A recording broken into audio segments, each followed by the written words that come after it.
Hey there everyone, Jeannette Womble, your local realtor in Columbia, South Carolina.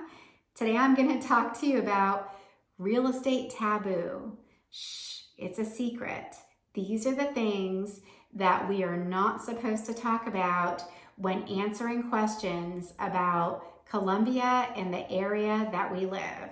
So if you'd like to know more insight about these taboo things, stay tuned and I'm going to take you through and share with you some information and insight that hopefully won't get me in trouble. So if you're looking to move to Columbia, there are some questions that you may have about the area. You probably have a lot of questions about the area. 3 in particular realtors cannot give specifics about. And those are the 3 that we're going to be talking about today. The first is registered sex offenders. The second is schools. The third is crime.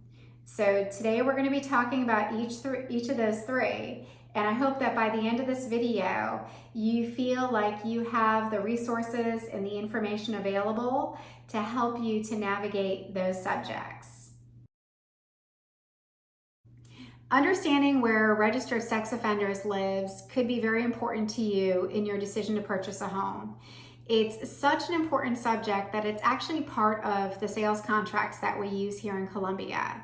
So there are different websites that you can go to that will post a database of registered sex offenders. And here are some of the different sites that you can go to. I'll also put the links at the end of the video. We as realtors do not have an active list that we can, hand you when you do your offer. And that's just because the lists change every single day. So it's very important to go to these sites, look at these national databases, and review where registered sex offenders are residing and utilize that information before you make a final decision on a home, if that is something that's going to make or break a community or a street that you choose to live on.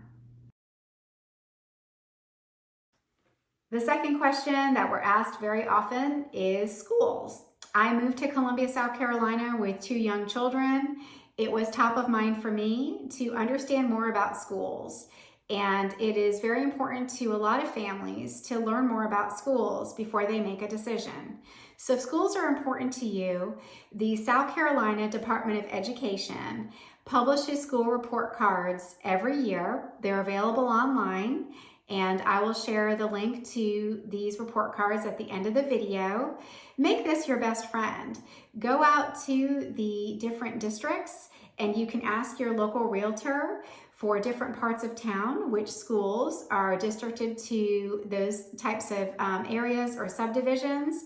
And you can drill down, read these report cards, see what the ratings are. You can look at the configurations of the schools, the percent of paid meals at a school, the information about PTA involvement, if PTA is important to you.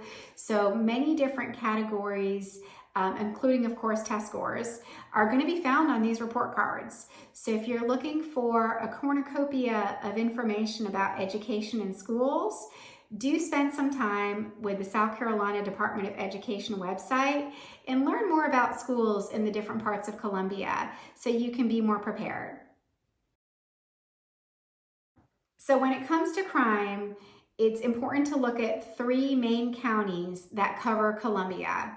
Those 3 counties are Richland, which is most of your downtown, up north and slightly to the northwest. You've got Lexington County, which covers your south and to the west as well, the lower west. And then you've got northeast Columbia, which is going to be part of Richland County and into Kershaw County. So what you're going to want to do is you're going to want to look at those county crime maps. And I'm going to post each of the county's maps so you can see Lexington County first, and you can look at the different colors in the map, and it's going to show you the crime rates by little pockets around each of the counties. And then we've got Richland County as well. And last, we have Kershaw County. I will have links at the end of the video if you want to pull up these county maps. And this is a very good way for you to look at different crime rates and decide for yourself which areas are going to suit your goals. So now that we've cut through the real estate taboo, I hope this information has been very helpful to you. Again, my name is Jeannette Womble. I'm a local realtor here in Columbia, South Carolina. I do want to remind you about my local group on Facebook called Living in Columbia SC. Please join that group. It's a wonderful way for you to meet some people here in Columbia and ask questions of the local population because they're a great resource as well. So thanks again for watching, and I hope you have a great day.